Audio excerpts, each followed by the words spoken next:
तुम्हारी हिम्मत कैसे हुई अपना गंदा पानी मेरे बच्चे को पिलाने की। वो नौकरी के लिए आयुष की कंपनी में आई थी। जब मम्मी का फोन सुनने कॉरिडोर में गई तभी अचानक से करीबी एक कमरे से किसी बच्चे की बुरी तरह से रोने की आवाज़ आई। वो उस कमरे में फौरन से भागी। 8 महीने का मासूम सा बच्चा बुरी तरह से रो रहा था। आगे बढ़ते ही उसको गोद में उठाते ही वो अपने बैग से बोतल निकाल के उसको पानी पिलाने लगी। तभी उसी लम्हे वॉशरूम का दरवाज़ा खोलते आयुष बाहर निकला था। अपने बच्चे को इस अनजान लड़की के हाथ से पानी छीनते हुए जोर से चीखा, आपका बेटा रो रहा था, मैंने तो बस पानी पिलाने की कोशिश की। वो इतना ही बोली थी कि जब आयुष ने उंगली उठाकर उसको वार्निंग देना चाही, पर अगले लम्हे वो पत्थर सा हो गया जब सामने खड़ी हुई लड़की ने हाथ पे पकड़ी फाइल आयुष की उंगली पर जोर से मारी। मिस्टर, तमीज से, मैं आपकी पत्नी नहीं हूँ और ना ही आपकी नौकरानी हूँ। यहाँ पर सिर्फ इंटरव्यू देने आई हूँ और इधर आपका बेटा रो रहा था, उसको मैंने पानी पिलाने की कोशिश की ताकि ये चुप हो सके। रो रो कर उसका गला बैठ चुका था। मुझे नहीं पता था कि आप इसे फिल्टर वाला ही पानी पिलाते हैं, ना कि दूसरा। अगर मुझे पता होता तो मैं आपके बेटे के पास कभी भी नहीं आती, पर ऐसे मुझसे बदतमीजी करने की ज़रूरत नहीं है। माफ़ी चाहती हूँ कि आपके बेटे को मैंने इस तरह पानी पिला दिया। स्वाति ने गुस्से में एक ही सांस में अपनी सारी भड़ास निकाल दी थी। आयुष खड़ा हुआ हैरत से उसको देखता रह गया था। पहली बात तो ये कि आप यहाँ इंटरव्यू देने आई थी ना, तो आपका काम है कि बाहर बैठकर इंतज़ार करें, ना कि यहाँ कमरे में घुसकर किसी के बच्चे को पकड़ कर बैठ जाएं। आयुष ने रोते हुए सूरज को चुप कराते हुए गुस्से से बोला था। उसे रह रहकर गुस्सा आ रहा था कि स्वाति ने सूरज को पानी क्यों पिलाया। मुझसे लड़ने से बेहतर है कि आप अपने बेटे को चुप करवाइए जो कब से रोए जा रहा है, या फिर आप इसकी माँ के पास लेकर जाइए। छोटे बच्चे का ऑफिस में होना ज़रूरी नहीं होता, ये काम की जगह है तो इसको काम की जगह ही रहने दीजिए। स्वाति सूरज के रोने को देखकर रहम दिल से बोली थी, जबकि आयुष उसकी बात पर गुस्से में आ गया। उसने जवाब देने के लिए मुंह खोला ही था कि सूरज का रोना और ज़्यादा तेज हो गया। उसको चुप करवाने के लिए वो बदलने लगा, मुझे दीजिए, ये ऐसे चुप नहीं होगा। कुछ देर कोशिश के बाद आयुष को उलझते देखकर न चाहते हुए भी स्वाति ने अपना बैग और फाइल मेज पर रख दी और हाथ आगे बढ़ाए कहा। आयुष ने मजबूरन अपना बेटा उसको दिया। क्या हुआ है आपको? अच्छे बच्चे तो रोया नहीं करते, चुप कर जाओ प्लीज। स्वाति ने उसको सीने से लगाए और हल्की हल्की थपकी देते हुए प्यार से बोली। आयुष उसका ये अंदाज देख रहा था। ये देखिए कितनी प्यारी बिल्ली है ना। स्वाति ने आगे बढ़कर अपनी बैग के साथ लगी हुई चेन उतारकर सूरज को पकड़ा दी, जो एक छोटी सी सफेद बिल्ली थी। आयुष रोकने लगा था लेकिन एकदम रुक गया क्योंकि सूरज अब बिल्कुल खामोश होकर बिल्ली पकड़े मुस्कुरा रहा था। स्वाति के साथ उसको खुश देखकर वो हैरान हुआ। वो बाप होकर बेटे को चुप करवा नहीं सकता, एक अनजान लड़की ने मिनट में उसको चुप करवा दिया था। ये लीजिए आप, मैं चलती हूँ। आपसे सिर्फ इतना ही कहूँगी, छोटे बच्चे को घर में रखा जाता है और सुकून वाली जगह पर रखा जाता है, ना कि यहाँ काम वाली जगह पर जहाँ शोर शराबा हो। ऐसे माहौल में बच्चे डर जाते हैं। और दूसरी बात, उसको उसकी माँ की गोद की ज़रूरत है। कोशिश करिए कि उसको माँ का प्यार मिले। मुझे नहीं पता कि आप इसको यहाँ पर क्यों लेकर आए हैं और माफ़ी चाहती हूँ कि मैं आपके पर्सनल मामले में भी बोल रही हूँ, लेकिन अगर आप अपनी पत्नी से नाराज़ हैं तो प्लीज़ अपने बच्चे को माँ से दूर नहीं रखिए। स्वाति को लगा कि आयुष अपने बेटे को पत्नी से झगड़ा करके ऑफिस लाया है, तभी तो उसने खुद से सोचे समझे बिना ही कह दिया था। वो खड़ा देखता रह गया। 1 मिनट में स्वाति बैग उठाए कमरे से निकल रही थी कि आयुष ने आवाज़ दी थी। वो पलट गई। आप देखने में तो काफ़ी समझदार दिखाई देती हैं। आपसे एक सवाल है, क्या ऐसे ही किसी को भी फ्री के मशवरे देती फिरती हैं? आयुष को स्वाति के मशवरे पर बहुत ज़्यादा गुस्सा आया था। स्वाति ने नासमझी से देखा। मैं समझी नहीं, क्या कहना चाह रहे हैं आप? उसने उलझती नज़रों से देखा। यही कि बिना सोचे समझे खुद से खुद मशवरा मत दिया करें, अपने काम से काम रखा करें। जा सकती हैं आप। आयुष ने आगे बढ़कर दरवाजे को जोर से बंद कर दिया। स्वाति झटके से पीछे हुई थी। इस कदर उसने अपना गुस्सा निकाला कि स्वाति को अपनी बेइज्जती महसूस हुई थी। वो लाल चेहरा लिए हुए उल्टे कदम पीछे हुई थी। क्या बना नौकरी का? कुछ बना या नहीं? स्वाति घर पर लौटी तो उसकी मम्मी ने सवाल किया, क्या बनना है? आपको तो पता है कि आज के दौर में बहुत मुश्किल है कि नौकरी तलाश करना। कोशिश करती हूँ, आज तो किस्मत ही खराब थी, बिना इंटरव्यू दिए ही वापस आ गई हूँ। स्वाति ने चादर उतार कर रखी और बैग पर निगाह पड़ने पर चौंक गई। ये क्या कर बैठी हूँ? स्वाति ने माथे पर हाथ रखे अफसोस किया। क्या हुआ है, क्यों परेशान हो रही हो? मम्मी दहल कर बोली। अपने डॉक्यूमेंट की फाइल भूल आई हूँ। स्वाति ने परेशानी से कहा था। तो दिमाग किधर था तुम्हारा? इंसान अकल से तो काम ले लेता है। मम्मी ने सुनकर उसको डांटना शुरू कर दिया। जब ही कामिया पानी का गिलास लिए हुए वहां पर चली आई। मम्मी मिल जाएगी, आप परेशान नहीं हो। दीदी आप पानी पीजिए। कामिया ने गिलास पकड़ाया। आप फिक्र नहीं करो, एक तो नौकरी नहीं मिल रही है, दूसरा ये फाइल भी भूल कर आ गई है। गुजारा बहुत मुश्किल से हो रहा है। जितनी जमा पूंजी थी लगा दी, अब अचानक से नई फिक्र और आ गई है। प्रार्थना करो कि वो ठीक हाथों में हो। मम्मी परेशान हो रही थी। स्वाति को आयुष का ख्याल आया। न जाने वो फाइल संभाल कर रखेगा भी क्या नहीं। मम्मी कुछ नहीं होगा, मिल जाएगी और मैं नौकरी भी देख लूंगी, परेशान मत होइए। स्वाति खुद परेशान थी लेकिन मम्मी को बेफिक्र करना चाह रही थी। तुम्हारे पापा जिंदा होते तो हमें इस तरह की मुश्किलें नहीं देखनी पड़ती। घर में 3 मेंबर हैं, ना ही कोई तुम्हारा भाई है जो सब कुछ संभाल लेता। मेरी दवाइयों का खर्च अलग है। मम्मी मायूस हो रही थी। स्वाति ने उठकर अपनी मम्मी को गले से लगाया। आप जानती हैं कि आजकल के हालात कैसे हैं, लेकिन आपकी बेटी हिम्मत नहीं हार रही। जल्दी ऊपर वाले ने चाहा तो मैं एक बेहतरीन नौकरी हासिल करके दम ही लूंगी, तो आपको फिक्र करने की कोई ज़रूरत नहीं है। स्वाति की बात पर वो मुस्कुराई थी। अच्छा चलो ठीक है, तुम खाना खा लो, मैं ज़रा पड़ोस में जा रही हूँ। मम्मी उसके सर पर प्यार से हाथ फेरकर बाहर चली गई। खाना लगाओ, स्वाति ने कामिया से कहा। जानती थी कि कामिया और वो दोनों एक साथ बैठकर खाना खाती हैं। जब भी वो सर हिलाने लगी और किचन में चली गई, जबकि आयुष ने टेबल पर देखा तो एक फाइल पड़ी हुई थी। पता नहीं वो फाइल किसकी थी। उसने उठाई और नाम पर नजर दौड़ाई। वहां पर स्वाति का नाम लिखा हुआ था। जब भी उसको समझ आया कि जो लड़की इंटरव्यू देने आई थी ये फाइल उसी की थी। सूरज को संभालते हुए वो भूलकर छोड़ गई थी। आयुष ने सारे डॉक्यूमेंट खोलकर देखे। वो एक बहुत अच्छी काबिल लड़की थी, लेकिन क्यों ना जाने उसको उलझन सी हुई। शायद पहला इंस्पिरेशन ऐसा पड़ा था। वो स्वाति को बदतमीज और मुंहफट समझ रहा था। फाइल उसने मेज पर रख दी और लैंडलाइन के जरिए मैनेजर को बुलवाया। जी सर, आपने बुलाया? मैनेजर हाथ बांधे हुए खड़ा हो गया। जी मैंने बुलाया था। ये फाइल अच्छी है और इसकी काबिलियत के मुताबिक सवाल जवाब करके नौकरी दे देना। आयुष ने मैनेजर को हुक्म दिया। जी सर, वो आज आई थी लेकिन फिर अचानक से गायब हो गई, वरना उनके लिए ही सीट थी। काबिलियत की बुनियाद पर ही रखना था। लेकिन आप बेफिक्र रहें, कल आएंगी तो मैं नौकरी दे दूंगा। मैनेजर ने फाइल खोलकर देखते हुए जवाब दिया तो आयुष सर हिलाते हुए कोट पहनकर घर की तरफ निकल पड़ा। आयुष, मैं तुम्हें कैसे समझाऊं कि सूरज को एक माँ की ज़रूरत है। आज भी मैड बता रही थी कि वो ऑफिस में रोता रहा है और तुमने उसको निकाल दिया। कोई भी मैड रखने से उसको ज़रूरत पूरी नहीं होगी। तुम समझने की कोशिश क्यों नहीं कर रहे? तुम्हें शादी कर लेनी चाहिए। वो थका हुआ घर लौटा तो कपड़े बदलकर खाने की मेज पर चला आया, जहाँ उसकी माँ सामने बैठी फौरन से समझाने लगी। माँ, आप फिर से वही पुरानी बातें लेकर बैठ गई हैं। आप जानती तो हैं मैं शादी नहीं कर सकता और श्रुति के बाद मेरी जिंदगी में कोई लड़की नहीं आ सकती। आयुष ने अपनी पत्नी का नाम लेते हुए कहा।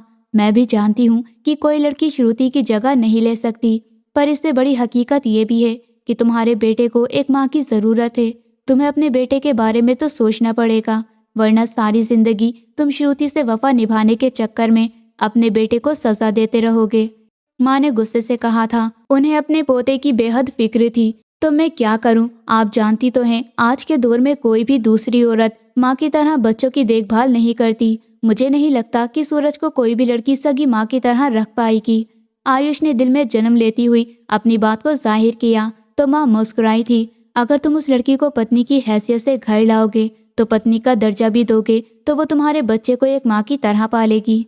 लेकिन तुम अगर उसे बच्चों की आया बनाकर लाओगे तो वो सूरज को देखभाल को बोझ समझेगी। इसलिए मैं कह रही हूँ कोई ऐसी लड़की देखो जिससे तुम शादी करो तो वो तुम्हारे बेटे को प्यार और ममता की गोद में रखे और तुम्हारी जिंदगी जो परेशानी में है उसको भी ठीक कर दे। माँ ने उसको अच्छे से समझाया था। अभी तो मैं कुछ नहीं कर सकता क्योंकि मुझे सोचने के लिए वक्त चाहिए, पर हाँ मैं इतना जरूर कर सकता हूँ कि सूरज के लिए एक मेड रख सकूँ। 1-2 लड़कियों की बात की हुई है, अगर आपको पसंद आए तो रख लीजिएगा। आयुष उठा और बाहर जाने लगा। तो मैं क्या कह रही हूँ कि मुझे किसी मेड पर भरोसा नहीं है। मैं अपना पोता किसी मेड के हवाले नहीं कर सकती। अगर मेरी सेहत अच्छी होती तो मैं खुद उसको पाल लेती। तुम समझने की कोशिश क्यों नहीं कर रहे हो? माँ को अपने बेटे की लापरवाही पर बहुत गुस्सा आया। उन्होंने पीछे से आवाज देकर रोक दिया। मैंने आपको कहा तो है मुझे श्रुति की यादों को खत्म करने में थोड़ा वक्त लगेगा, लेकिन जल्दी आपकी ये चाहत भी पूरी कर दूंगा। आयुष ने बिना पलटे जवाब दिया और सूरज के कमरे की तरफ चला गया। दूसरे दिन स्वाति सुबह सुबह आयुष के ऑफिस जा पहुंची थी और सीधा उसके कमरे में गई। गुड मॉर्निंग, क्या मैं अंदर आ सकती हूँ? जी आ जाइए मिस स्वाति। आयुष आज भी सूरज को उठाए हुए था। स्वाति को हैरत हुई। दरअसल मेरी फाइल यहाँ पर रह गई थी, मेहरबानी करके मुझे वो दे दीजिए, मुझे इंटरव्यू देने जाना है। स्वाति ने अपनी फाइल मांगते हुए कहा तो आयुष ने सोए हुए सूरज को सोफे पर लेटाया। आप बैठिए, यहाँ नौकरी मिल जाएगी। स्वाति को कल के हिसाब से आज आयुष कल से थोड़ा बेहतर लग रहा था। वो सर हिलाती हुई कुर्सी घसीटकर बैठने लगी तो चादर अटक गई। गिरने ही लगी थी कि एकदम आयुष का बाजू पकड़ लिया ध्यान से। वो दोनों इतने करीब थे कि आयुष स्वाति की गहरी ब्राउन आंखों में झांक सकता था। उसने शर्म की वजह से नजरें झुकाकर चादर सीधी करी और बाजू छुड़वाती हुई पीछे हुई। मुझे लगा कि समझदार लोग गिरते नहीं हैं, आयुष ने ताना मारते हुए कहा था। स्वाति की नजदीकी ने उसकी दिल की धड़कन बढ़ा दी थी, या शायद उसका हुस्न ही ऐसा था कि कोई भी डगमगा जाए। आप ये बात बाद में कर लीजिएगा, मुझे फाइल दे दीजिए, स्वाति ने परेशान होकर कहा। उसको अपने बाजू पर आयुष का हाथ अभी तक महसूस हो रहा था। वो फरार होना चाह रही थी। अचानक ही आयुष का फोन बजा। आपकी फाइल मैनेजर के पास है, रिसेप्शन से जाकर ले लें और यहीं से जॉब भी मिल जाएगी। आयुष ने जल्दी से जवाब देकर फोन उठाया और सूरज को कांधे से लगाकर बाहर निकल गया, जबकि स्वाति वहीं पर हैरान होकर खड़ी रह गई। स्वाति और काम्या दो ही बहनें थीं, उनका कोई भाई नहीं था। 6 महीने पहले उसके पापा मर गए थे, उन्हें हार्ट अटैक हुआ था। घर में कमाने वाले सिर्फ वही थे और उनके जाने के बाद एहसास हुआ कि वो भरी धूप में खुले आसमान के नीचे आ गए हैं। स्वाति नौकरी की तलाश में दर दर मारी फिर रही थी, लेकिन कोई नौकरी नहीं मिल रही थी। जबकि आयुष अपने पापा का इकलौता बेटा था। अपने पापा की डेथ के बाद उसने अकेले सभी मामले संभाले थे। उसने अपनी पसंद से शादी की थी, जबकि माँ उसकी शादी कहीं और करवाना चाहती थी। शादी को 1 साल ही गुजरा था, उसके घर बेटे की पैदाइश के वक्त ही श्रुति की डेथ हो गई थी। उस हादसे की वजह से आयुष 3-4 महीने तक गहरी चुप में रहा और ना ही अपने बेटे को उसने उठाया था। पर धीरे धीरे वो बेटे की खातिर जिंदगी की तरफ लौटने लगा था कि उसकी माँ ने उसकी दूसरी शादी की जिद शुरू कर दी। हालांकि ये सच था कि कोई भी मेड सूरज को संभाल नहीं पाती। वो सिर्फ 8 महीने का था। छोटा होने की वजह से सभी लोग भाग जाते या फिर आयुष के व्यवहार से नौकरी छोड़ देती। हेलो, कौन बात कर रहा है? आपकी आवाज़ नहीं आ रही। स्वाति खाना खाकर कमरे में आई तो फ़ोन बज रहा था। उसने रिसीव करके कान से लगाया। सामने से खामोशी थी। हेलो, मैं आयुष बात कर रहा हूँ। स्पीकर से आवाज़ आई। आयुष कौन? Sorry, wrong number. स्वाति ने कहकर फ़ोन रखना चाहा तो एकदम स्पीकर से आवाज़ उभरी। आप मेरे ऑफिस में फ़ाइल भूलकर चली गई थी, वहीं से आपका नंबर निकाला है और आज आप फाइल लेने आई थी तो मैंने कहा था कि नौकरी मिल जाएगी, लेकिन माफ़ी चाहता हूँ, आपने इंटरव्यू नहीं दिया तो किसी और को रख लिया था। आयुष को लगा कि स्वाति को पहचानने में मुश्किल हो रही है। जब भी उसने इतनी डिटेल से बात की और माफ़ी भी मांगी कि आप हर किसी से ऐसी माफ़ी मांगते हैं, वो भी फ़ोन करके जिसको नौकरी नहीं देते। बहरहाल ऐसे फ़ोन करके माफ़ी नहीं मांगे। बेहतर यही है कि आप नौकरी देने के लिए हामी भी मत करिए, आपका वक्त भी बच जाएगा और अगले का भी। स्वाति ने ये कहते हुए ताना मारा था। आयुष पहलू बदल कर रह गया। स्वाति किसी का हिसाब रखती नहीं थी। आयुष के मैनेजर ने बताया था कि कोई सीट नहीं होने की वजह से उसने स्वाति को फाइल देकर इनकार कर दिया था। स्वाति भी इसी वजह से गुस्से में थी। ऐसी कोई बात नहीं है, बस ये कहना था कि आप नौकरी करना चाहती हैं। एक जॉब है, मुझे इस सिलसिले में आपसे बात करनी थी। फ़ोन भी इसलिए किया है, इससे पहले कि वो गुस्से से फ़ोन बंद कर देती, आयुष ने जल्दी से कहना शुरू कर दिया। वो बोली, जी बोलिए। न चाहते हुए भी वो सुनने को तैयार हो गई, वरना स्वाति को आयुष पर ज़रा भी यकीन नहीं था। आप मेरे बेटे की मैड बनकर मेरे घर आकर उसको संभाल सकती हैं। इस नौकरी में आपको बहुत अच्छा फ़ायदा होगा और आपकी हर ज़रूरत का ख्याल भी रखा जाएगा। बस आपने मेरे बेटे को संभालना पड़ेगा। स्वाति उसकी इस बात को सुनकर गुस्से में आ गई। आप उस बेटे की बात कर रहे हैं ना, जिसको मैंने पानी पिलाया, तो आपको इतना गुस्सा आ गया था और अब आप ही मुझे अपने बेटे के मामले में इन्वॉल्व करने की कोशिश कर रहे हैं कि मैं उसका ध्यान रखूं।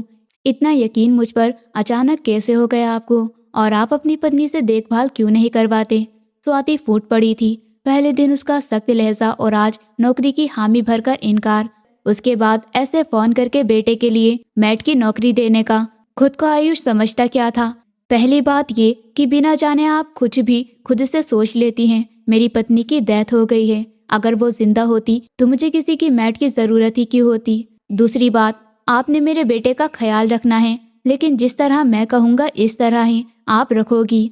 अगर आपको नौकरी की ज़रूरत है तो मैं आपको लोकेशन भेज रहा हूँ और एड्रेस भी। कल आप मेरे घर जाकर मेरी माँ से बात कर लीजिएगा। उम्मीद है कि आपको पसंद आए। और रहा यकीन करने का, तो मुझे लगता है कि सूरज आपके साथ खुश रह सकता है। आयुष के लहजे में नमी सी थी। स्वाति को अपना इस तरह से बोलना उस पर जहर लगा। वो बात पूरी करके बिना जवाब दिए फोन बंद कर चुका था। अगले लम्हे लोकेशन और एड्रेस भी भेज दिया।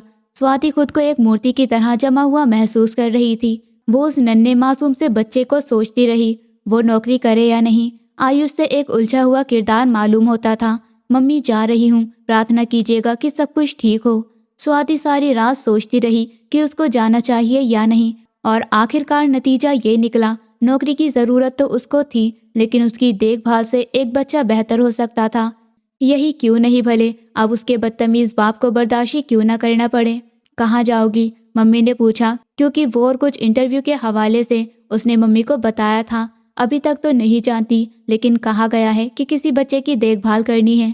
स्वाति ने हिचकिचाते हुए जवाब दिया था, तुम्हें तो बच्चे संभालने का कोई खास तजुर्बा भी नहीं है, तो कैसे संभालोगी? उल्टा तुम तो बच्चों से चिढ़ती रहती हो। ये नौकरी मत करो। अगर इंटरव्यू देने भी जा रही हो तो मैं यही कहूँगी कि बिल्कुल नहीं जाओ। मम्मी ने सिर्फ फौरन अपनी राय दी थी, बल्कि हुक्म सुनाया था। स्वाति बेचारगी से उनको देखने लगी। वो उसके आदत से अनजान नहीं थी। उनको पता था कि स्वाति को बच्चों से हमेशा चिढ़ती रहती थी। लेकिन मम्मी, आप जानती हैं कि नौकरी करना कितनी हद तक हमारे लिए ज़रूरी है, और मुझे ये सब भी करना पड़ेगा। वैसे भी इंसान को हर मौके पर हर हालात में जीना चाहिए, स्वाति ने कड़वाहट से कहा और उठकर चादर ओढ़ने लगी। अगर तुम नहीं कर सकी तो? फिर मम्मी ने अपने अंदर का आदेश जाहिर किया, जब तक आपकी प्रार्थना मेरे साथ है मैं सब कुछ कर लूंगी। स्वाति ने मम्मी से आशीर्वाद लिया और घर से निकल आई। नमस्ते, मुझे आयुष साहब ने भेजा है उनके बेटे की देखभाल के लिए। वो घर पर मौजूद हैं। स्वाति उस जगह पर पहुंच गई जहां की लोकेशन आयुष ने उसको भेजी थी। घर में दाखिल होते ही नौकरानी से सामना हुआ था। जी नमस्ते, साहब जी घर पर ही हैं, लेकिन सोए हुए हैं, आप मालकिन से मिल लीजिए। नौकरानी स्वाति को लिए हुए माँ के कमरे में आ गई। बैठो। वो सूरज के साथ ही खेल रही थी। स्वाति ने उनको नमस्ते किया तो जवाब देने के बाद उन्होंने बैठने को कहा। क्या उम्र है तुम्हारी? माँ ने सवाल किया।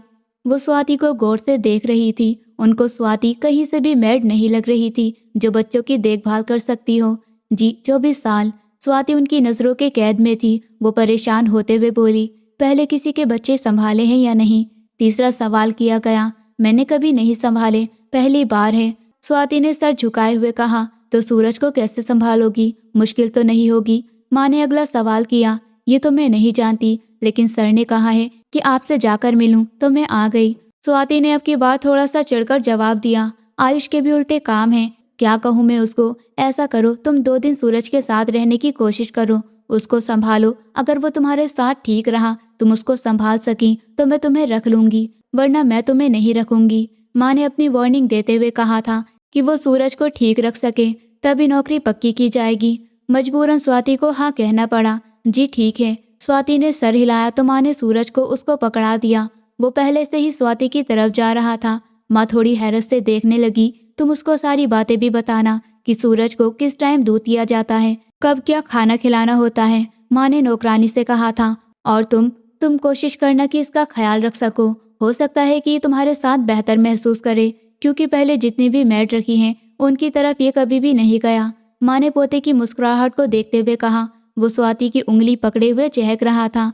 स्वाति नौकरानी के साथ सूरज को लिए हुए कमरे के बाहर निकली। कुछ जरूरी बात सुनने के बाद वो सूरज के साथ सारा दिन रही, लेकिन आयुष से उसकी मुलाकात नहीं हुई थी। स्वाति ने शुक्र किया कि अच्छी बात है कि सामना ही नहीं हुआ। शाम तक वो खुद भी सूरज के साथ घुल मिल गई थी। ये देखकर कुछ हद तक माँ भी तसल्ली से हो गई।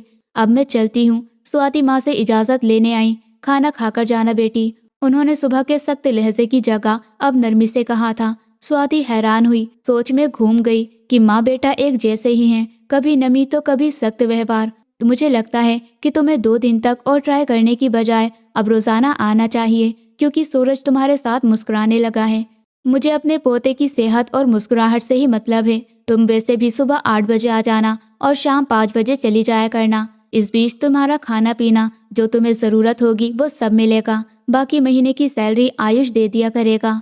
माँ ने प्यार से कहा तो स्वाति सर हिलाने लगी। उन्होंने उसके सर पर प्यार से हाथ फेरा और वो कमरे से निकल आई। माँ स्वाति आई थी। आयुष शाम को स्वाति के जाने के बाद उठा था। रात देर तक श्रुति की यादों में खोए उसे सुबह हो गई थी। उसको एहसास ही नहीं हुआ था और सुबह सूरज निकलने के बाद ही वो सोया था। हाँ आई थी। किधर से मिली थी तुम्हें ये तो कहीं से भी मेड नहीं लगती। माँ ने हैरत से कहा वो मेड नहीं है, दरअसल मेरे ऑफिस में आई थी अपनी जॉब के सिलसिले में। आयुष ने सारी कहानी उनको सुना दी, सिवाय अपने गुस्से के कहे गए बातों के। वो लगातार मुस्कुराने लगी। लड़की तो तुम्हारे लिए भी बहुत अच्छी है। ये कहते ही मैं तो अपने पोते पर हैरत ज़दा हूँ। उसको देखकर वो उसके पास जाने लगा था कि कब वो उसको बाहों में उठाए। माँ ने मुस्कुराकर कहा कैसी बातें कर रही हैं आप, वो लड़की आफत है, आपके पोते को संभाल रही है, वही मेहरबानी की बात है। आयुष दोनों हाथ उठाए उस बात से बुरी तरह से चिढ़ गया, वैसे ही जैसे मुझे करनी चाहिए। उसने बिल्कुल सूरज को माँ की तरह गोद में रखा हुआ था। मैं चाहूंगी अब बेटे का ख्याल भी वैसे ही रखे। मुझे लगता है कि सूरज के लिए उससे ज़्यादा अच्छी माँ कोई नहीं हो सकती। माँ सोचते हुए अंदाज में मुस्कुराते हुए बोल रही थी, जबकि स्वाति की एक मुलाकात में माँ पर जादू कर देना उसको हजम ही नहीं हो रहा था। मुझे तो ये समझ नहीं आ रहा, उसको मैंने नौकरानी के तौर पर रखा है जो सूरज की सिर्फ देखभाल करेगी, नई माँ की सूरत में नहीं। वो लड़की मेरे पास नौकरी की तलाश में आई थी और ज़रूरतमंद लग रही थी, तो बस इसलिए वो सूरज की भी फिक्र कर रही होगी, वरना आप जानती नहीं हैं कि किस हद तक मुंह फट है। आयुष उस मुलाकात को सारी उम्र नहीं भूल सकता था। चिढ़कर माँ को समझाने लगा, मुझे नहीं लगता कि वो बदतमीज है या मुंह फट है। माँ की नज़रों के सामने स्वाति का अच्छा मंजर गुजरा। चलिए फिलहाल आप उसे किसी तरह की बात नहीं करिएगा और मैं सूरज के पास जा रहा हूँ, आप तो दवा लेकर सो जाइए। आयुष उनको कहता हुआ सूरज के कमरे की तरफ चल पड़ा। हेलो, कैसी हैं आप? आयुष फ्री बैठा हुआ था, तभी अचानक से स्वाति की बातें उसके दिमाग में उभरने लगी। फौरन उसने उसको कॉल मिला दी। हेलो जी, ठीक हूँ। रिसीव करते ही उसने जवाब दिया, मुझे आपका शुक्रिया करना था। बिना किसी लगी लिपटी बात के आयुष ने कहा, किस लिए? हैरानी से सवाल किया था। आपने मेरे बेटे का आज बहुत अच्छे से ध्यान रखा है, माँ आपकी बहुत तारीफ कर रही थी, तो मैंने सोचा कि आपका शुक्रिया कह दूं, उसने खुलकर जवाब दिया था। जबकि स्वाति उसके नर्म लहजे पर थोड़ा परेशान हुई थी। न जाने कि उसका दिल आयुष की आवाज़ सुनते ही तेजी से धड़कने लगता था। उसकी ज़रूरत नहीं है, मैं तो अपना फ़र्ज निभा रही हूँ और नौकरी कर रही हूँ क्योंकि मुझे पैसे मिलेंगे, स्वाति ने सख्त लहजे में कहा था। ये तो मैं जानता हूँ, लेकिन एक ऐसी लड़की जो गैर शादीशुदा है, जिसको बच्चों को पालने का खास तजुर्बा भी नहीं है, वो ये सब कर रही है तो उसकी कोई मजबूरी होगी, लेकिन ये काम करना इतना आसान भी नहीं है। आयुष के लहजे में नमी कायम थी, जिससे स्वाति को उलझन होने लगी। शायद ऐसा हो जैसा आप कह रहे हैं, उसने झुंझलाकर जवाब दिया। आप इतना चिढ़कर क्यों मुझसे बात कर रही हैं? सामने ना होने के बावजूद आयुष ने लहजा पहचान लिया था। देखिए, मैं आपसे चिढ़कर बात नहीं कर रही, आपने शुक्रिया कहा, मैंने आपका शुक्रिया कबूल कर लिया, फ़ोन रखती हूँ। बिना आयुष का जवाब सुने उसने कॉल काट दी। आयुष बंद स्क्रीन को देखता रह गया। स्वाति शाम को घर पर लौटी तो उसके लिए एक नया मोड़ शुरू हो गया था, जिसको सुनकर वो हैरत ज़दा बैठी दंग रह गई। तुम जिसके बेटे को संभाल रही हो, उसकी माँ आज तुम्हारे लिए रिश्ता लेकर आई थी। मम्मी ने उसको खबर दी तो खाना खाती हुई स्वाति ने निवाला वही प्लेट में ही रख दिया। ये क्या बोल रही हैं आप? वो ऊंची आवाज में हैरान होकर बोली। आयुष की माँ आई थी, आज बड़ी चाव से तुम्हारा रिश्ता मांगा, कह रही हैं कि तुम उनको बहुत ज्यादा पसंद आई हो। माँ ने सारी बात उसको सुनाई। स्वाति को याद आया कि आज उसकी माँ काफी तैयार होकर घर से गई थी। उन्होंने कहा था कि वो जरूरी काम से जा रही हैं, लेकिन घर जाकर पता चला कि वो तो उसका रिश्ता लेने आई थी। तो आपने क्या जवाब दिया उनको? स्वाति ने तेजी से धड़कते दिल की धड़कनों को नजरअंदाज करते ही मम्मी से पूछा। मैं क्या जवाब दूंगी, ये तो अब तुम बताओ कि मुझे क्या करना चाहिए। उसका एक बेटा भी है, और क्या तुम सारी जिंदगी उसके बच्चे को पालोगी? आयुष की माँ कह रही थी कि उन्होंने तुम्हें पसंद कर लिया है, लेकिन क्या तुम सास की पसंद को देखोगी या फिर पति की? मम्मी ने अपनी बात जाहिर की। वो बेटी के लिए परेशान थी और शायद उस रिश्ते पर कुछ उलझी हुई सी भी थी। अब वो उन्हें क्या बताती कि आयुष तो अपनी पहली पत्नी के प्यार में गिरफ्तार था। उसकी नौकरानी ने बताया था कि उसकी और श्रुति की पसंद की शादी हुई थी। मैं क्या बता सकती हूँ, मैं खुद हैरान हूँ कि उन्होंने ऐसे अचानक से रिश्ता कैसे मांगा है। मुझसे तो जिक्र तक नहीं किया। स्वाति ने हैरत से कहा। वो खाना छोड़कर सोचने लगी कि आयुष ने भी भनक तक नहीं पड़ने दी थी। मैं तो कहती हूँ कि तुम कल से जाना छोड़ दो, कहीं और नौकरी देख लो, मम्मी ने सोचते हुए अंदाज में कहा था। मम्मी मैं देखूंगी, हो सकता है कि आयुष को पता ही नहीं हो और उसकी माँ रिश्ता मांगने आ गई हैं। स्वाति ने आखिर में उस बात पर पहुंचते हुए कहा कि शायद आयुष अनजान था। आयुष जानता है, उसी ने घर का पता दिया था, शायद तुम्हारी फाइल में था। मम्मी ने चिढ़कर कहा। बेटी की समझ ही नहीं आ रही थी। मैं सोच रही हूँ कि क्या पता इस रिश्ते को हाँ करनी पड़ जाए। स्वाति ने एक फैसले पर पहुंचते हुए कहा। तुम कैसी बातें कर रही हो? सारी जिंदगी एक बच्चे को संभालोगी और उसकी माँ बनकर रहोगी। तुम्हारी अपनी जिंदगी नहीं है क्या? उन्हें अपनी बेटी के दिमाग के हालात पर शक हो रहा था। शादी तो करनी है मम्मी, आज नहीं तो कल किसी से भी हो जाएगी। अगर मेरी वजह से किसी बच्चे को एक माँ की गोद मिल रही है तो उसमें क्या बुराई है?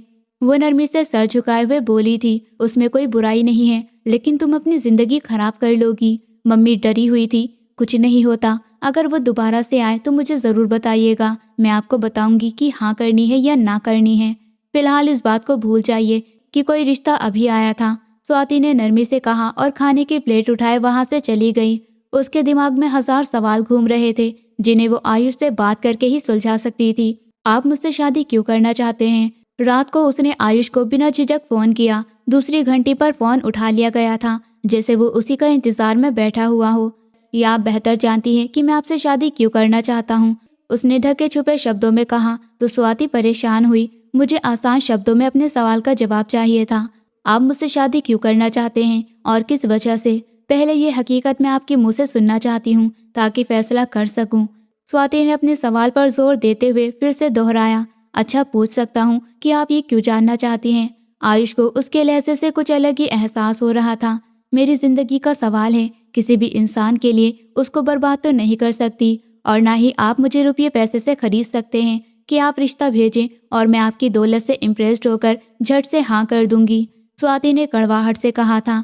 दिल में अलग ही कश्मकश चल रही थी। यह एक खुशफहमी पलने लगी थी। लेकिन आपको किसने कह दिया कि मैं आपको खरीदना चाह रहा हूँ? मुझे तो पत्नी के रूप में अपने बेटे के लिए माँ चाहिए जो उसको माँ का प्यार दे सके। अगर आप शादी नहीं करना चाहती तो आपके पास पूरा हक है, इनकार कर दीजिए। मैं आप पर कोई जबरदस्ती नहीं कर रहा हूँ।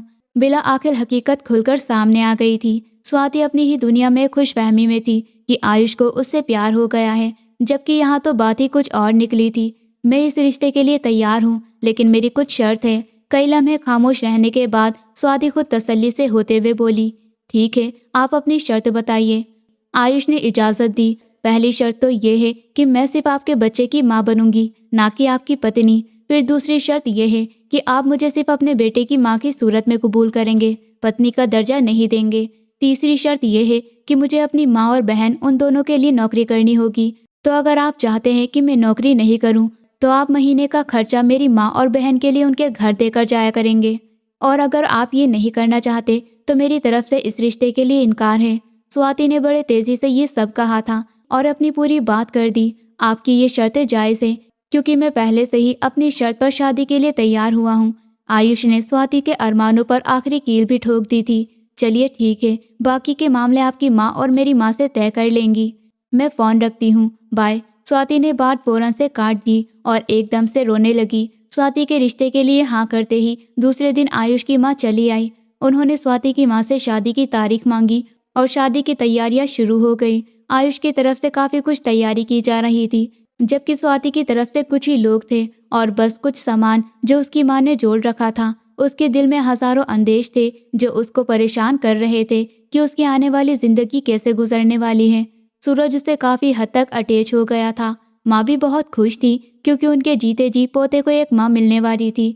ऐसे ही दिन गुजरते गए और बिला आखिर स्वाति विदा होकर आयुष के घर पर आ गई। उसको आयुष के कमरे में लाकर बिठाया गया तो उसको हैरानी हुई। उसने तो आयुष से कहा था कि वो सिर्फ सूरज की माँ बनकर उसके घर में आएगी, तो उसको इस तरह से क्यों लाया गया, वो समझ नहीं पाई थी। थोड़ी देर के बाद वो कमरे में दाखिल हुआ। नमस्ते, कैसी हैं आप? अंदर आकर उसने उसको नमस्ते किया।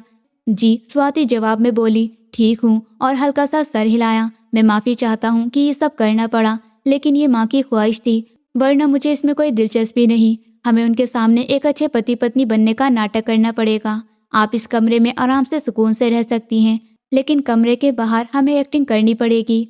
अब आप सुकून से होकर चेंज करके सो सकती हैं। सूरज भी सो गया है। आयुष ने जवाब देते हुए माफ़ी भी मांगी। वो ये देखकर दंग रह गई थी, लेकिन सर हिलाते हुए बेड से उठी, जोड़ा संभालकर ड्रेसिंग रूम में चली गई।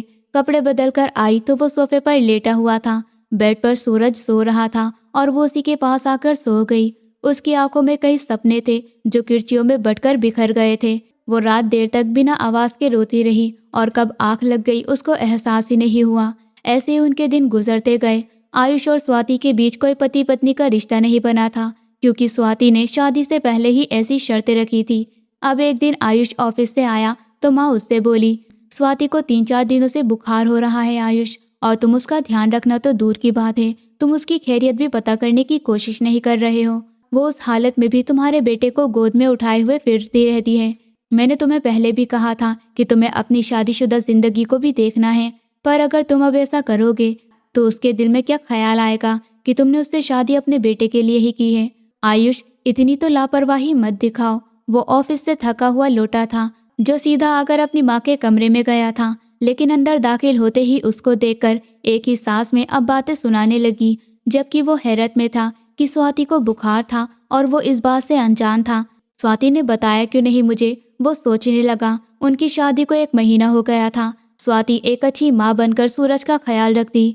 आयुष भी सुकून से था, जबकि उन दोनों में बातचीत कम होती थी। तो क्या करूं मैं माँ? मुझे तो उसने इस बारे में बताया ही नहीं कि उसको बुखार है, वरना मैं ज़रूर उसको डॉक्टर के पास लेकर जाता। आयुष ने सफाई देने की नाकाम कोशिश की थी, जबकि जुबान उसके साथ देने से मना कर रही थी। उन दोनों में पति पत्नी का रिश्ता कहाँ था? जो उसको पता होता वो तुम्हें बताएगी, तभी तुम उसको डॉक्टर के पास लेकर जाओगे। अगर तुमने उसका हाथ पकड़कर देखा नहीं तो तुम्हें पता कैसे होगा? ये तुम दोनों कहीं मेरे सामने पति पत्नी बनने की एक्टिंग करने की कोशिश तो नहीं कर रहे? वो भी शादीशुदा दुल्हनों की तरह तैयार नहीं होती है और ना ही हंसती मुस्कुराती है, कम ही बोलती है। बस वो सारा दिन सूरज को ही लिए हुए फिरती रहती है। उनका अंदाज़ा बिल्कुल सही था। वो फौरन बात की तह तक पहुंच गई थी। माँ, ऐसा कुछ भी नहीं है, कुछ भी बोले जा रही हैं आप। बस मैं ज़रा कुछ बिजी था ऑफिस के कामों में, तो एहसास नहीं हुआ। मैं आज ही उसको डॉक्टर के पास लेकर चलता हूँ। आयुष उनको तसल्ली से करने की कोशिश करता हुआ उन्हें बहलाते हुए बात को बदलने लगा था। थोड़ी देर में वो चुप हो गई। फिर वो कमरे में गया और स्वाति से पूछा, आपको बुखार है तो मुझे एक बार बता ही देती। अभी माँ से भी अच्छी खासी सुनकर आया हूँ। उनको तो शक हो रहा है कि हम दोनों पति पत्नी बनने की एक्टिंग कर रहे हैं। आयुष कमरे में आया तो वो सूरज के पास लेटी हुई थी। वो सोया हुआ था। चलिए, मैं डॉक्टर के पास लेकर चलता हूँ आपको। स्वाति ने कोई जवाब नहीं दिया। वो चुपचाप लेटी हुई थी तो दोबारा से बोला, चलो ना, क्या हुआ? नहीं, मैं ठीक हूँ, आपको परेशान होने की ज़रूरत नहीं है। दवा ले लूँगी तो बेहतर हो जाऊँगी। आप मुझे नौकरानी को भेजकर दवाई मंगवा दें। स्वाति उठी और गले में दुपट्टा फैलाए आयुष की निगाह उसके बदन पर पड़ी। हल्के पीले रंग के कपड़ों में बुखार से लाल आंखें और कुल मिलाते चेहरे के साथ मुरझाया हुआ फूल दिखाई दे रही थी।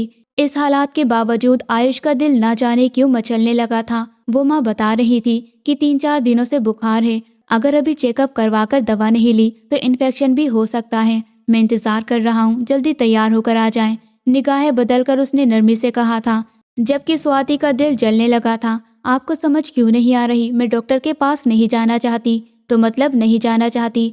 मुझ पर जबरदस्ती करने की जरूरत नहीं है, ना ही मुझसे तरस हमदर्दी करिए प्लीज। स्वाति ने चीख कर कहा। उसको उलझन सी हो रही थी, या आयुष से प्यार हो जाने का गम था।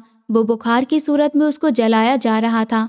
देखिए, मैं आपसे तरस या हमदर्दी नहीं कर रहा और ना ही जबरदस्ती कर रहा हूँ। आपकी सेहत का ठीक होना बहुत जरूरी है, तो मेहरबानी कीजिए और चलिए मेरे साथ। आयुष उठकर उसके पास आकर खड़ा हुआ था। उसने स्वाति का हाथ पकड़ना चाहा, लेकिन वो सर को ना में हिलाती हुई 2 कदम पीछे हो गई। ये बस इसलिए ज़रूरी है ना कि मैं आपके बेटे की माँ हूँ और उसका ध्यान रख रही हूँ, इसलिए आप कहना चाह रहे हैं कि मेरा ठीक होना ज़रूरी है? वो नम आंखों से उसको देखकर बोली। आयुष को स्वाति की गहरी आंखों में झलकती नमी पर हैरानी हुई। वो किस बात पर रो देने को थी उसको समझ ही नहीं आ रही थी। आप मेरी बात का गलत मतलब क्यों ले रही हैं? क्या मुझसे कोई गलती हो गई है, या फिर माँ ने आपसे कुछ कहा है जिस बात पर आप गलतफहमी का शिकार हो रही हैं? और प्लीज़ आंसू साफ करिए। आयुष ने स्वाति के गालों पर फिसलते हुए आंसू साफ करने को हाथ आगे बढ़ाया तो वो और पीछे हो गई। आपको किसने कहा मैं गलतफहमी का शिकार हो रही हूँ? मैं तो हकीकत बता रही हूँ। हमारे बीच पति पत्नी का रिश्ता नहीं है। इस कमरे के अंदर हम सिर्फ अनजान हैं और कमरे के बाहर एक्टिंग करने वाले पति पत्नी। तो क्या ये फिक्र एक्टिंग में शामिल की जाएगी? मेरे रोने पर आपको क्या मसला हो रहा है? मेरी तकलीफ से आपको क्या फर्क पड़ रहा है? सूरज का ख्याल तो मैं इस हालात में भी रख रही हूँ ना, स्वाति ने बेदर्दी से आंसू साफ करते हुए नम लहजे में कहा था, जबकि आयुष उसके इस तरह झुंझलाकर बात करने और रोने की वजह अभी तक नहीं समझ पा रहा था। आप बैठकर मुझसे एक बार आराम से सुकून से बात तो करिए, बताइए तो सही कि क्या हुआ है। उसने मिन्नत की थी। आयुष को स्वाति का ऐसे उलझता हुआ और रोना बुरा महसूस हो रहा था। मुझे आपसे कोई भी बात नहीं करनी, मेहरबानी कीजिए, मुझे मेरे हाल पर छोड़ दीजिए, मैं ठीक हो जाऊंगी प्लीज, स्वाति ने सख्त लहजे में कहा था। वो चुप सा हो गया। अच्छा तो मैं डॉक्टर को घर पर भेज रहा हूँ, दवाई ले लीजिएगा और कोशिश कीजिएगा कि आप 1-2 दिन आराम कर लें। सूरज को माँ और नौकरानी संभाल लेगी, मैं कल ऑफिस से छुट्टी कर लूँगा, आयुष ने नरमी से कहा और कमरे से बाहर निकलने लगा। मैंने कहा ना, मुझे कोई ज़रूरत नहीं है किसी चीज़ की भी, तो आप समझ क्यों नहीं रहे? स्वाति ने पीछे से और तेज आवाज में कहा था, लेकिन आयुष उसको अनसुना करते हुए आगे उठ चुका था। पीछे खड़ी स्वाति मन ही मन बिलखती रह गई थी। मुझसे प्यार करती हो ना तुम? वो सूरज को लेटाकर बेड से उठी तो आयुष से जा टकराई। उसने बाहों में एकदम से पकड़ लिया।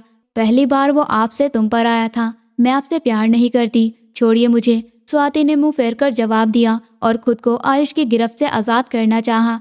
जब तक तुम जवाब नहीं दोगी आज़ाद नहीं हो सकती, बल्कि यहाँ सूरज सो रहा है, जाग जाएगा, हम बाहर जाकर बात करते हैं। ये कहते ही उसने बाहों में उठाया और टेरिस पर लाकर उसकी कुर्सी पर बैठाकर सामने बैठ गया। आप समझते क्या है खुद को? स्वाति लड़खड़ाती जुबान के साथ बोली। आयुष की इतनी हरकत पर उसके होश उड़ गए थे। मैंने सुना है जब औरत रोती है तो प्यार में रोती है, वरना वो बहुत मजबूत होती है। क्या ये सच है? आयुष ने स्वाति के हाथ पकड़ते हुए नमी से पूछा था। मुझे नहीं पता, उसने रुख फेर लिया। अगर तुम हाँ कहोगी तो तुम्हारे इस इकरार पर मेरा दिल भी फिर से जिंदा हो जाएगा, जो श्रुति के जाने के बाद मर गया है। आयुष ने उसे आस भरी नजरों से उसको देखा तो स्वाति चौंक गई।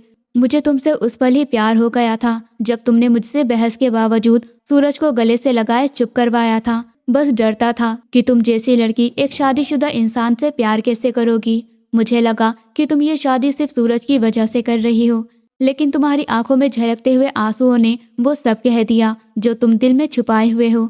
आयुष ने नरमी से स्वाति के हाथ मसलते हुए इकरार किया तो वो दंग रह गई थी। कुछ बोलोगी नहीं? उसको खामोश पाकर आयुष ने पूछा। अगर आप प्यार करते थे तो आप एक बार कह देते, स्वाति ने नाराजगी से कहा था। हाँ, मैं डर गया था कि तुम इनकार नहीं कर दो। अफसोस से वो मुस्कुराया था। अब डर नहीं लगा? स्वाति ने हैरत से पूछा। उसने जवाब दिया, नहीं, क्योंकि अब तो तुम्हारी आंखों में भी अपने प्यार की तेजी दिखाई देने लगी है, इसलिए मैं निडर हो गया हूँ, वो शरारत करते हुए बोला। आयुष? स्वाति मुस्कुराकर शर्माई। जी। आयुष ने अपने नाम के साथ उसका नाम लिया तो वो एकदम से मुस्कुराई और सर उसके कंधे पर रखते हुए दोनों सुकून के अंदाज में मुस्कुराए थे। उस रात टेरेस की ठंडी हवा में बैठे हुए दोनों के बीच जो खामोशी थी वो पहली बार बोझ नहीं लग रही थी, बल्कि जैसे जिंदगी ने एक लंबी थकान के बाद दोनों को थोड़ी देर के लिए कांधा दे दिया हो। आयुष ने हल्के से उसके बालों पर हाथ फेरा तो स्वाति की सांस जैसे अटक सी गई। कई दिनों की जमा हुई बेचैनी, गलतफहमियां और अंदर ही अंदर पनपता हुआ डर सब उस एक पल में पिघल गया था। चलो नीचे चलते हैं, ठंड लग जाएगी, आयुष ने धीमी आवाज में कहा। स्वाति ने सर हिलाया लेकिन उठने की कोशिश में लड़खड़ाई। अरे आराम से, आयुष ने उसे पकड़ लिया। उसकी पकड़, उसकी आवाज, उसके लहजे में जो चिंता थी, स्वाति का दिल एक अजीब सी नरमी से भर गया। कमरे में वापस पहुंचकर आयुष ने सूरज को देखा। बच्चा गहरी नींद में था, लेकिन स्वाति की आंखें अब भी थोड़ी लाल थी। आयुष ने एक पल उसे देखा जैसे पहली बार सच में देख रहा हो। एक बात कहूँ? स्वाति ने धीमे से जवाब दिया। अब रोना मत, चाहे किसी बात पर नाराज होना हो तो मुझसे कह देना, लेकिन ऐसे चुपचाप मत रोया करो, अच्छा नहीं लगता। उसकी आवाज में हल्की सी कसक थी। स्वाति अब जवाब नहीं दे पा रही थी, वो बस चुपचाप बैठ गई। आयुष ने ड्रॉर से फर्स्ट एड किट निकाली और उसका माथा छूकर बुखार चेक किया। काफी तेज है, ऐसे कैसे ठीक हो जाओगी? वो खुद से ही बुदबुदाया। फिर उसने बिना किसी बहस के दवाई निकालकर उसके हाथ में रखी। लेकिन जब देखा कि वो पीने की हालत में नहीं है तो खुद पानी पकड़ा। ये पी लो। स्वाति ने उसकी तरफ देखा, फिर दवाई ले ली। पहली बार उसे लगा कि कोई उसकी परवाह कर रहा है, वो भी यूं सच्चे दिल से, बिना किसी दिखावे के। दवाई लेने के बाद आयुष ने कमरे की लाइट धीमी कर दी और बोला, आप बेड पर सो जाएं, मैं सोफे पर सो जाऊंगा। स्वाति ने चौंक कर देखा, नहीं, मतलब सूरज के पास आप सो जाएं, मैं सोफे। आयुष ने उसकी बात बीच में ही रोक दी, नहीं, आप बीमार हैं, बेड पर आप सोएंगी, सूरज मेरे पास रहेगा, आपको उठना नहीं पड़ेगा। उसके इस नर्म लहजे ने स्वाति की आंखें फिर नम कर दी, लेकिन इस बार दर्द से नहीं, एक अजीब सी राहत से। आयुष ने कमरे की लाइट बंद की और रात भर सोफे पर करवटें बदलता रहा। पता नहीं क्यों नींद नहीं आ रही थी, शायद इसलिए कि उसके दिल में पहली बार किसी का ख्याल घर कर चुका था। अगली सुबह सूरज की हल्की खिलखिलाहट से उसकी नींद खुली। स्वाति धीरे से उठी, लेकिन तभी आयुष ने आवाज दी, रुकिए, आप बीमार हैं, उठिए मत, मैं ठीक हूँ। नहीं, अब मैं डॉक्टर को घर बुला रहा हूँ। बस इतना सख्त लहजा पहली बार उसके लिए था। स्वाति हैरानी से उसे देखने लगी। 10 मिनट बाद डॉक्टर आ गया। स्वाति झेपती हुई बैठी थी, लेकिन आयुष उसके पास ही खड़ा रहा। डॉक्टर ने चेकअप करके कहा, इन्फेक्शन है, कमजोरी भी ज्यादा है, कुछ दिन आराम करना होगा। आयुष ने सर हिलाकर सारी दवाइयां नोट की, जैसे कोई जिम्मेदार पति करता है, लेकिन दोनों जानते थे कि वो पति पत्नी नहीं थे, या शायद अब वो दूरी धीरे धीरे खुद मिट रही थी। डॉक्टर के जाने के बाद आयुष पानी लेने गया। उसी वक्त उसकी माँ कमरे में आई। अब कैसी है तबीयत? ठीक हूँ आंटी, स्वाति ने धीमी आवाज में कहा। माँ ने उसके गाल पर हाथ रखा। बहुत सहती हो बेटा, शादी का रिश्ता निभाना आसान नहीं होता, लेकिन तुमने जिस तरह घर संभाला है ना, मैं खुश हूँ तुमसे। स्वाति की आंखें भर आईं। माँ ने कहा, आयुष भी बहुत टूटा हुआ था श्रुति के जाने के बाद, पर आजकल तुम्हें देखकर उसके चेहरे पर एक अजीब सा सुकून है, शायद वो भी खुद को दोबारा जीना सीख रहा है। माँ चली गई, लेकिन उनके शब्द कमरे में तैरते रह गए। कुछ देर बाद आयुष पानी लेकर आया। उसने स्वाति को गिलास पकड़ाया और पूछा, कुछ कहना था आपको? स्वाति ने उसे देखा। उसकी आंखों में पहली बार कोई शिकायत नहीं, बस एक शांति थी। आयुष, मैं कोशिश करूंगी कि जो भी रिश्ता है वो अब सिर्फ एक्टिंग ना रहे। आयुष कुछ सेकंड उसे देखता ही रह गया, फिर धीमे से बोला, और मैं कोशिश करूंगा कि आपको महसूस हो कि आप इस घर में अकेली नहीं हैं। उस पल दोनों के बीच कुछ तो बदल गया था। वो बहुत गहरा, बहुत अनकहा, बहुत सच्चा। उस रात डॉक्टर के जाने के बाद कमरे में एक अजीब सी खामोशी ठहर गई थी, लेकिन ये खामोशी पहले वाली ठंडी खामोशी नहीं थी जिसमें दोनों एक दूसरे से दूर रहते थे, बल्कि इस खामोशी में एक हल्की सी गर्माहट थी, जैसे दो लोग पहली बार मन से एक दूसरे को समझने की कोशिश कर रहे हों। स्वाति दवाई लेकर दोबारा लेट गई थी। आंखें बंद थी, लेकिन नींद बिल्कुल नहीं आ रही थी। दिमाग में वही बातें घूम रही थी। आयुष का उसे टेरेस पर उठाकर ले जाना, उसका हाथ पकड़कर पूछना, क्या मुझसे कोई गलती हो गई है? और फिर वो इकरार कि उसे उससे प्यार हो गया है। स्वाति का दिल जैसे उछलकर रह गया था। ये सब अचानक से कैसे बदल गया? वो आदमी जिसने शुरुआत से ही साफ कर दिया था कि शादी सिर्फ बेटे के लिए है, वही अब इतना नर्म कैसे हो गया? इतनी हिम्मत कहाँ से आ गई कि प्यार का नाम तक ले लिया? पर सच तो ये था कि स्वाति खुद भी उसको लेकर बदलने लगी थी, लेकिन वो अपने दिल में उठती हर चीज को दबा देती थी। डरी हुई थी, कंफ्यूज थी, समझ नहीं पा रही थी कि रिश्ता कहाँ जा रहा है। थोड़ी देर बाद आयुष पानी का गिलास लेकर आया और उसके बेड के किनारे बैठ गया। आवाज बहुत धीमी थी, दवाई का असर कब होगा? दर्द ज्यादा है। स्वाति ने आंखें खोली और एक पल के लिए बस उसे देखती रह गई। उसकी आंखों में सच्ची चिंता थी। ये चिंता झूठी नहीं हो सकती थी। जी, थोड़ा दर्द है, वो धीमे से बोली। आप परहेज नहीं करती, खुद का ख्याल नहीं रखती, और फिर कहती है कि ठीक हूँ। आयुष ने हल्की सी झुंझलाहट से कहा, मगर इस झुंझलाहट में भी मिठास थी। आप इस तरह यूँ ध्यान मत दिया कीजिए। स्वाति का लहजा टूट गया। वो अपनी ही आवाज में घबरा गई। आयुष रुक गया, उसकी आंखों में सीधा देखते हुए बोला, क्यों, किस लिए मुझे नहीं देना चाहिए? मैं आपका क्या लगता हूँ? स्वाति ने नजरें फेर ली और धीरे से बोली, हम पति पत्नी नहीं हैं। आयुष कुछ देर चुप बैठा रहा, फिर इतना धीमे से बोला कि जैसे अपने ही दिल की बात खुद सुन रहा हो, तो फिर रिश्ता क्या है हमारा? स्वाति ने जवाब नहीं दिया, लेकिन उसके गले में शब्द अटक गए थे। ये सवाल उसने खुद से भी कभी नहीं पूछा था। आयुष और करीब आया और बोला, स्वाति, अगर मेरे मन में तुम्हारे लिए कोई फर्ज ही नहीं होता तो मैं तुम्हारी देखभाल क्यों करता? अगर तुम्हारी तकलीफ मुझे परेशान नहीं करती तो मैं ऑफिस से छुट्टी लेकर क्यों बैठा हूँ? ये सब दिखावा नहीं है, मैं सच में फिक्र करता हूँ तुम्हारी। स्वाति का दिल जोर से धड़का। वो इसे इनकार भी नहीं कर पा रही थी और स्वीकार भी नहीं कर पा रही थी। आयुष ने उसके हाथ के पास हाथ रखकर छुआ नहीं, बस पास रखा कि अगर वो चाहे तभी करीब आए, और बोला, अगर तुम चाहो तो हम धीरे धीरे इस रिश्ते को एक मौका दे सकते हैं, केवल अगर तुम चाहो तभी। ये सुनते ही स्वाति की सांस रुक सी गई। कहीं अंदर कुछ पिघलने लगा। इतना कोमल लहजा उसने पहले कभी नहीं सुना था। उसके अंदर जमा हुआ डर अचानक हल्का पड़ने लगा था। उसके गले से बस इतना ही निकला, मैं सोचूंगी। आयुष ने हल्की मुस्कान के साथ सर हिलाया। जितना वक्त चाहिए होगा ले लेना, तुम दबाव में मत आना, मैं बस तुम्हें दुखी नहीं देख पा रहा। ये कहकर वो उठने लगा, मगर अचानक सूरज रोते हुए नींद में जाग उठा और मामा बोलते हुए हाथ फैलाने लगा। स्वाति की तबीयत इतनी खराब थी कि वो फौरन नहीं उठ पाई, लेकिन आयुष दौड़कर सूरज को गोद में उठा लाया और धीरे से उसके पास बैठाया। बच्चे ने उसकी चोली पकड़कर कहा, माँ। स्वाति की आंखें भर आईं। सूरज उसकी गोद में लेट गया। आयुष खड़ा उसे देख रहा था और उस पल उसके चेहरे पर एक ऐसी नरमी थी जिसे देखकर लगता था जैसे कोई लंबे समय बाद घर लौटा हो। शायद थोड़ी देर बाद जब सूरज फिर से सो गया, आयुष उसकी तरफ देखते हुए बोला, तुम जानती हो, जब तुम उसे माँ कहता सुनती हो ना, तुम्हारी आंखों में एक चमक आ जाती है जो शायद तुम खुद भी नहीं समझती। स्वाति ने धीरे से कहा, वो बच्चा है, सच्चा है, उसके मन में कपट नहीं होता। आयुष मुस्कुराया और बोला, और तुम्हारे दिल में।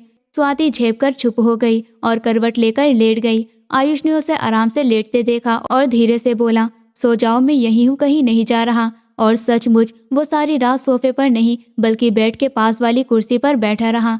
शायद इसलिए कि उसे खुद भी नींद नहीं आ रही थी, शायद इसलिए कि अब वो स्वाति की तरफ खींचता जा रहा था। सुबह जब नींद खुली तो स्वाति ने अपनी दाहिनी तरफ देखा। आयुष उसी कुर्सी पर सर टिकाए सो गया था। सूरज उसके सीने पर लेटा हुआ था। दोनों को देखकर उसके दिल में एक अजीब सी गर्माहट फैल गई थी। ये नज़ारा पति पत्नी जैसा ही तो था, एक पूरा परिवार जैसा। सूरज अचानक करवट लेकर आयुष की दाढ़ी खींचने लगा। आयुष हड़बड़ाकर उठ बैठा और स्वाति को देखता ही रह गया। उसने पहली बार हल्की सी मुस्कान से उसका स्वागत किया। आयुष ने एक पल के लिए जैसे सांस ही रोक ली। तुम्हें मुस्कुराते देखकर लगता है कि पूरी रात जागना भी व्यर्थ था, उसने मजाक में कहा। स्वाति ने शर्माकर नजर झुका ली तो आयुष ने धीरे से कहा, आज मैं तुम्हें एक बात साबित करके दिखाऊंगा कि तुम्हारी जिंदगी सिर्फ जिम्मेदारियों से नहीं भरी रहेगी। तुम्हें सुकून भी मिलेगा और एक दिन तुम खुद कहोगी कि तुम्हें मुझ पर भरोसा है। उसकी बातों में एक ऐसा भरोसा था कि स्वाति के दिल पर जैसे हल्का हल्का असर होने लगा था। उसने कुछ नहीं कहा, बस उसे देखते हुए मन ही मन पहली बार महसूस किया कि शायद वो अकेली नहीं है, शायद जिंदगी सच में बदलने लगी है, शायद ये रिश्ता एक्टिंग नहीं असलियत बनने लगा था। दोस्तों, उम्मीद करती हूँ आपको हमारी कहानी पसंद आई होगी। कहानी पसंद आई है तो वीडियो को लाइक करें, चैनल पर नए हैं तो चैनल को सब्सक्राइब करें और हाँ, नोटिफिकेशन बेल को ज़रूर दबाएं ताकि अगली अपडेट सबसे पहले आपको मिले।